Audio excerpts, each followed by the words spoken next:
Hello friends, welcome to my YouTube channel education fly. Video start करने से पहले यदि आप लोगों ने मेरे चैनल को सब्सक्राइब नहीं किया तो सब्सक्राइब कर लीजिए, वीडियो को लाइक कर दीजिए, औरों के साथ भी शेयर कीजिए। आज हम बात करेंगे बीएड सेकेंड ईयर में वाइवा में कौन कौन से क्वेश्चंस पूछे जाते हैं। आपकी फाइल से रिलेटेड जो भी क्वेश्चन है वो मैंने यहाँ इंक्लूड कर दिए हैं। मैं आपको बता देती हूँ। सबसे पहले आपने टीचर डायरी बनाई होगी बीएड सेकेंड ईयर में। उसमें पूछा जाता है टीचर डायरी क्यों बनाई जाती है। टीचर डायरी इसलिए बनाई जाती है क्योंकि जब हमने टीचिंग की होती है तो हमको उसको रिकॉर्ड रखना पड़ता है। उस रिकॉर्ड को शो करने के लिए हम टीचर डायरी बनाते हैं। हमने यदि 2 सब्जेक्ट पे टीचिंग करी है तो हम 2 सब्जेक्ट का रिकॉर्ड रखते हैं उस टीचर डायरी में। उसे टीचर डायरी कहा जाता है, ना कि टीचिंग डायरी। इसमें कन्फ्यूज़न हो जाता है, एग्जामिनर पूछ लेता है टीचिंग डायरी या टीचर डायरी। सेकंड क्वेश्चन है कौन से स्कूल में आपने टीचिंग की है, तो आपको पता होना चाहिए स्कूल का नाम। थर्ड क्वेश्चन है जिस स्कूल से आपने टीचिंग की है वह स्कूल आपके घर से कितना दूर था, तो आपको पता होना चाहिए वो कितना दूर था आपके घर से। 1 किलोमीटर, 2 किलोमीटर अराउंड। वहाँ तक जाने में आपको कौन सा व्हीकल यूज़ किया, कितने पैसे लगे यदि आपने रिक्शा ली तो। फोर्थ क्वेश्चन है आपके स्कूल में कितने स्टूडेंट हैं, तो आपको आइडिया होना चाहिए कि आपके स्कूल में कितने स्टूडेंट थे जहाँ आपने टीचिंग करी है। नेक्स्ट है आपकी क्लास में कितने स्टूडेंट थे। जिस क्लास में आपने पढ़ाया उस क्लास में जो भी स्टूडेंट थे आपको काउंटिंग पता होनी चाहिए। आपकी क्लास का ब्रिलियंट स्टूडेंट कौन सा था, तो आपको स्टूडेंट का नाम पता होना चाहिए, जो भी आपके क्लास का ब्रिलियंट स्टूडेंट था। 7th क्वेश्चन है आपके स्कूल के प्रधानाचार्य का नाम क्या था, तो प्रिंसिपल का नाम आपको पता होना चाहिए जहाँ पर आपने टीचिंग करी है। नेक्स्ट बात करते हैं आपके स्कूल में एग्ज़ाम कितने बार होता है एक साल में, जैसे कि हाफ ईयरली। किसी किसी स्कूल में 3 बार होता है, किसी स्कूल में 2 बार होता है। तो आपको पता होना चाहिए कि आपने जहाँ पर टीचिंग करी है वहाँ पर कितनी बार एग्ज़ाम्स लिए जाते हैं बच्चों के। नेक्स्ट क्वेश्चन है ट्रांसफ़र सर्टिफिकेट स्थानांतरण प्रमाण पत्र के बारे में। जो भी आपका सर्टिफिकेट होगा उसमें कुछ फिक्स क्वेश्चन पूछे जाते हैं। मैं आपको शो कर देती हूँ। सबके सर्टिफिकेट अलग अलग होते हैं लेकिन उसमें पूछे जाने वाले क्वेश्चन लगभग सेम होते हैं, वो मैं आपको बता देती हूँ। ये देखिए, ये एक सैम्पल है। इसमें सबसे ऊपर लिखा हुआ बुक नंबर, सीरियल नंबर और एडमिशन नंबर। इसमें ये पूछा जाता है ये जो सीरियल नंबर है इसका क्या मतलब है। सीरियल नंबर का मतलब है जब कोई भी स्टूडेंट एडमिशन लेता है किसी भी स्कूल में तो एक उसे नंबर दिया जाता है। एक होता है रजिस्टर नंबर, एक होता है सीरियल नंबर। सीरियल नंबर में चाहे वो स्टूडेंट किसी भी क्लास का हो उसे वही नंबर दिया जाता है जिस टाइम पर उसने एडमिशन लिया। मान लीजिए किसी स्टूडेंट ने आज एडमिशन लिया, अब तक स्कूल में टोटल 1000 स्टूडेंट एडमिशन ले चुके हैं, तो उसका नंबर हो जाएगा 1001। और उसका जो रजिस्टर नंबर होगा वो आपकी क्लास के अकॉर्डिंग होगा। जैसे आपकी क्लास में यदि 50 स्टूडेंट हैं, आप उन 50 स्टूडेंट को अरेंज करेंगे तो वहाँ पर जो उसे नंबर दिया जाएगा वो होगा उसका रजिस्टर नंबर 1 से लेके 50 के बीच में। लेकिन सीरियल नंबर स्कूल के अकॉर्डिंग होता है। इसमें जो आगे की डिटेल है वो सब तो आपको पता ही होंगी, इजीली पता लग जाएंगी। आपके पास जो भी सर्टिफिकेट है एक बार उसको पूरा पढ़ लीजिए, उसमें कोई भी पॉइंट ऐसा नहीं होना चाहिए कि आपको ना पता हो। चलिए आगे चलते हैं।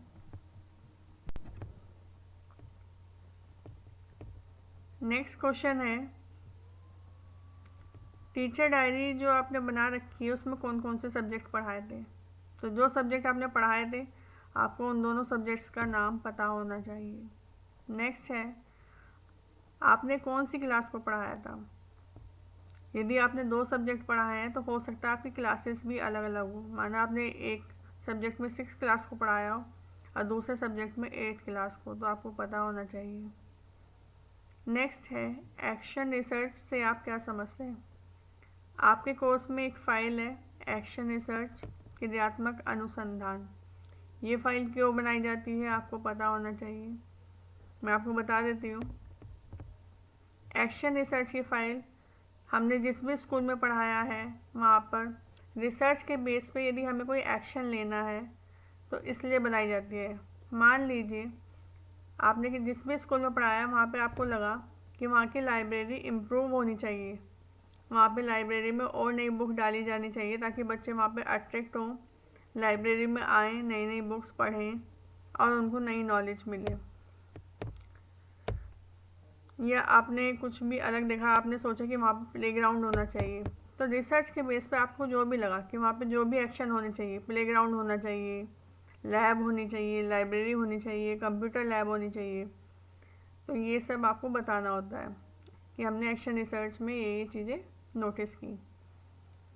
नेक्स्ट है केस स्टडी से आप क्या समझते हैं। एक आपकी फाइल है केस स्टडी, उस पर पूछा जाता है कि केस स्टडी से आप क्या समझते हैं। केस स्टडी बेसिकली किसी भी स्टूडेंट को लेकर की जाती है। कोई भी स्टूडेंट है, उसके साथ कोई भी केस रहा हो, उस पर बेस जो भी स्टडी होती है उसके लिए एक फ़ाइल बनाई जाती है केस स्टडी। केस स्टडी में कोई भी आप एक स्टूडेंट ले लीजिए अपने आस पड़ोस में या किसी भी स्कूल में या किसी भी जानकार का, उसका कोई भी एक रिजल्ट लेना होता है, उसका चेक करना होता है बचपन से बैकग्राउंड क्या रहा है, जन्म के टाइम पे वो कैसा था, यदि उसको कोई प्रॉब्लम थी मेंटली फिज़िकली तो उसकी ग्रोथ पे डेवलपमेंट पे क्या इफ़ेक्ट पड़ा, उसका फैमिली बैकग्राउंड क्या था। यदि वो बच्चा आज 8th क्लास में है तो उसका 6th क्लास में परफॉर्मेंस कैसा था, 7th में कैसा था। ये सब चीज़ें हम केस स्टडी में स्टडी करते हैं और उसी के बेस पे वो फाइल बनाई जाती है। केस स्टडी में आप किसी एक पर्टिकुलर स्टूडेंट का केस की स्टडी करेंगे तो उस स्टूडेंट का नाम आपको पता होना चाहिए कि आपने किस स्टूडेंट को लेके अपने केस की स्टडी की थी। नेक्स्ट है ऑप्टिकल से आप क्या समझते हैं। आपके कोर्स में सेकेंड ईयर में आप लोग पीपीटी बनाएंगे। पीपीटी बनाई जाती है किन्हीं भी 2 सब्जेक्ट पर। आपको 2 पीपीटी बनानी होती हैं। पीपीटी बनाते हैं आप बनाकर सीडी में लेके जाते हैं, तो वो जो सीडी है वो आपकी ऑप्टिकल डिवाइस है। उसमें लेज़र लाइट के द्वारा हम लोग अपने डेटा को पढ़ते हैं। ये आता है हमारे आईसीटी की फाइल में, इंफॉर्मेशन एंड कम्युनिकेशन टेक्नोलॉजी। मैंने आगे इसकी फुल फॉर्म भी लिखी है और ये पूछा भी जाता है कि आईसीटी की फुल फॉर्म क्या है, इंफॉर्मेशन एंड कम्युनिकेशन टेक्नोलॉजी।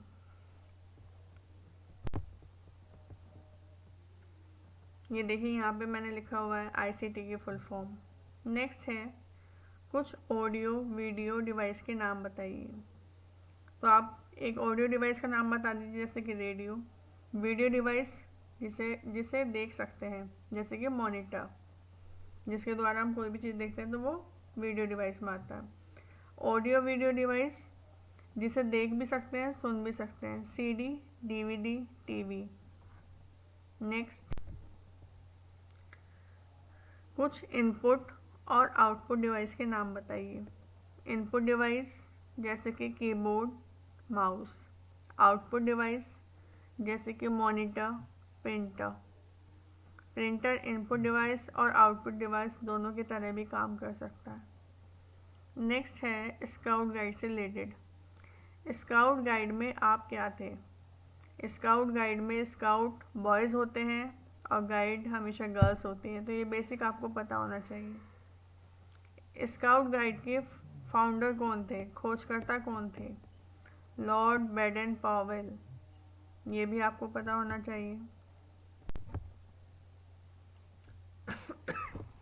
इसके बाद है पहला स्काउट गाइड का कैंप कहाँ लगाया गया था, ब्राउन सी आइलैंड में। नेक्स्ट है राष्ट्रगान किसने लिखा था तथा राष्ट्रगान की टाइमिंग क्या है। राष्ट्रगान रविन्द्रनाथ टैगोर ने लिखा था एंड 52 सेकंड में कंप्लीट किया जाता है।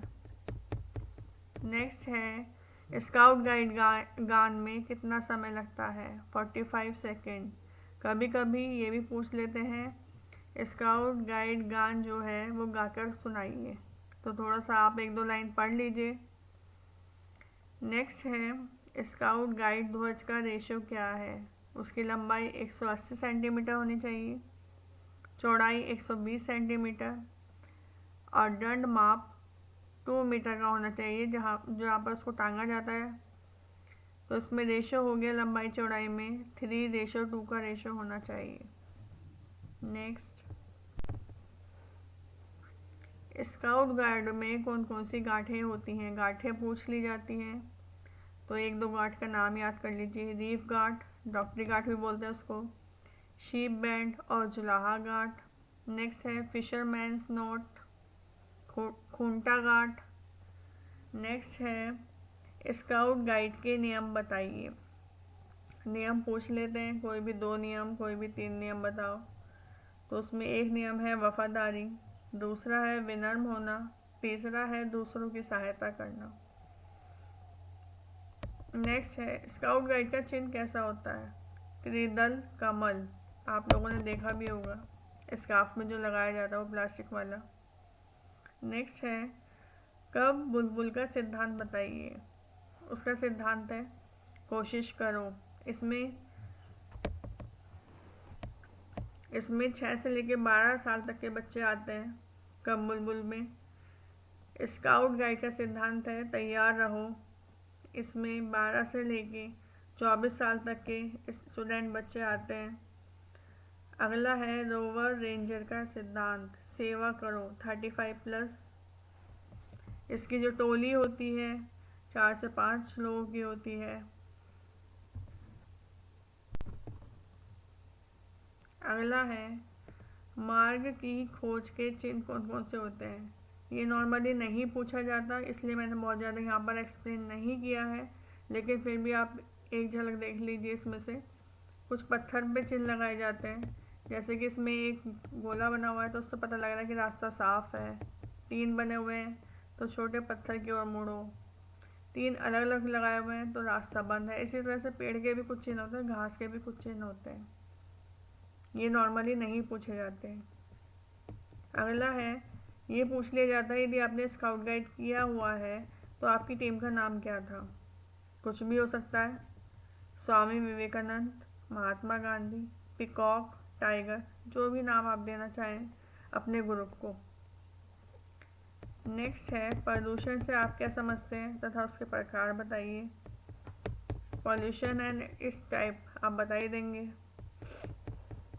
Air pollution, water pollution, sound, land, सभी पॉल्यूशंस हैं। नेक्स्ट महिला सशक्तिकरण, वुमेन एम्पावरमेंट क्या होता है? आप लोगों के कोर्स में एक फाइल है women in print media. Women को प्रिंट मीडिया में कैसे दिखाया गया है, उसका पॉजिटिव भी है नेगेटिव रोल भी है। जैसे कि आपने स्टीरियोटाइप पढ़ा होगा, स्टीरियोटाइप में क्या होता है, बच्चों के बुक्स में वुमेन्स को इस तरह शो किया जाता है कि वो हमेशा घर का काम करती हैं, तो बच्चों के दिमाग में बचपन से वही इमेज बैठ जाती है कि बस महिलाएं जो होती हैं वो घर का काम करने के लिए होती हैं, और जो पुरुष होते हैं उनको हमेशा ऐसा दिखाया जाता है कि वो बाहर से सामान लाए हैं, काम करके आए हैं। तो पुरुषों को हमेशा यही दिखाया जाता है कि वो बाहर का काम करते हैं। आज जो पेपर्स में, न्यूज़पेपर में बहुत सारी चीज़ें चेंज हो गई हैं, या टीवीज़ में ये दिखाया जाता है कि वुमेन सब बिजनेस में काम करती हैं, तो बच्चों के दिमाग में इमेज बैठती है कि हाँ महिलाएं बाहर जाकर भी काम कर सकती हैं, अपने घर के लिए कुछ कर सकती हैं, देश के लिए भी कुछ कर सकती हैं। तो उसके पॉजिटिव रोल्स भी हैं और नेगेटिव भी। यही सब आता है women empowerment, women in print media में, तो ये क्वेश्चन पूछ लिया जाता है। नेक्स्ट है एनसीएफ की फुल फॉर्म क्या है? कब आया था एनसीएफ और एनसीएफ है क्या? एनसीएफ की फुल फॉर्म है नेशनल करिकुलम फ्रेमवर्क। ये कब आया था? 2005 में। एनसीएफ है क्या? ये बेसिक जो हमारा सिलेबस होता है उसको सेट करने के लिए एक फ्रेमवर्क बनाया गया था। बच्चों की टेक्स्ट बुक्स को फिक्स किया जाता है। एनसीईआरटी ने इसको बनाया था, एनसीएफ को। ये हमारा पूरा एक टॉपिक है बीएड सेकेंड ईयर में, आपने पढ़ा भी होगा एनसीएफ के बारे में। नेक्स्ट है एनसीएफ-टीई की फुल फॉर्म बताइए। ये है national curriculum framework for teacher education. कब आया था? 2010 में। क्या है इस पे? ये कहा गया है कि जो अध्यापक हैं उनको और उनकी जो एजुकेशन है उन्हें एनहांस करनी चाहिए, उसी के लिए उन्हें ट्रेनिंग दी जाती है। नेक्स्ट है आरटीई की फुल फॉर्म क्या है? Right to education. कब आया था? 2009 में। क्या है right to education? Right to education है कि 4 साल से 14 साल तक के बच्चों को फ्री एंड कंपलसरी एजुकेशन दी जाएगी। नेक्स्ट है ब्लूप्रिंट क्यों बनाते हैं? ब्लूप्रिंट ऑफ अचीवमेंट टेस्ट से आप क्या समझते हैं? ब्लूप्रिंट हम क्यों बनाते हैं? क्योंकि सभी स्कूलों में एक स्टैंडर्ड सेट करने के लिए ब्लूप्रिंट को बनाया जाता है। जैसे यदि आपने देखा भी होगा कॉम्पिटिशन्स के एग्ज़ाम होते हैं तो सभी जगह एक ही तरह के पेपर आते हैं, सिर्फ उनके क्वेश्चंस अलग होते हैं। तो टीचर्स को बता दिया जाता है कि इतने क्वेश्चन इस टाइप के होंगे, लॉन्ग होंगे, इतने शॉर्ट होंगे, इतने वेरी शॉर्ट होंगे। लॉन्ग क्वेश्चन का पैटर्न इतना होगा और इतने नंबर का होगा। तो उसी के बेस पे एक ब्लूप्रिंट सभी को दे दिया जाता है, सभी टीचर्स को। उसी के बेस पे वो पूरा पेपर तैयार करते हैं। इसी तरह से ब्लूप्रिंट इसीलिए बनाया जाता है ताकि एक स्टैंडर्ड सेट हो जाए। नेक्स्ट है अम्लीय वर्षा क्या होती है? एसिड रेन क्या होती है?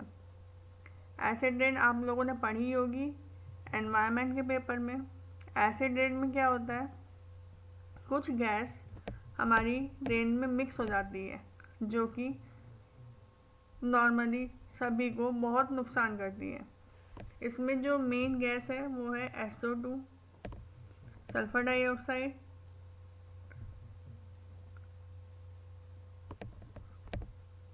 और दूसरी है नाइट्रोजन गैस।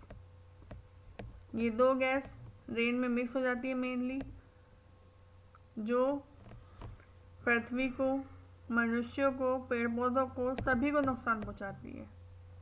नेक्स्ट है पीपीटी की फुल फॉर्म क्या है? आपके सिलेबस में है 2 पीपीटी बनानी है तो आपको पता होना चाहिए पीपीटी की फुल फॉर्म क्या होती है। पीपीटी की फुल फॉर्म होती है पावर पॉइंट प्रेजेंटेशन। स्टूडेंट जब आप पीपीटी बनाते हैं तो कम से कम एक बार उसे चला के देख लीजिए कि वो चलती कैसे है। आपको पता होना चाहिए वो कैसे चलती है। इसके अलावा ये तो थे बेसिक क्वेश्चन फाइल के बेस पे। आपके कोर्स में जो भी कुछ रहा होगा फर्स्ट ईयर में, सेकंड ईयर में, उसमें सब्जेक्ट में कोई भी क्वेश्चन पूछ लिया जाता है। जैसे कोई भी टीचिंग मेथड्स के बारे में या कोई भी आपकी थ्योरी है उसके बारे में, चाहे वो SR थ्योरी है, गेस्टर्ट थ्योरी है, कोई भी थ्योरी हो, इड, ईगो, सुपर ईगो, कुछ भी पूछा जा सकता है। डिपेंड करता है एग्जामिनर पे कि वो कौन से सब्जेक्ट का टीचर है।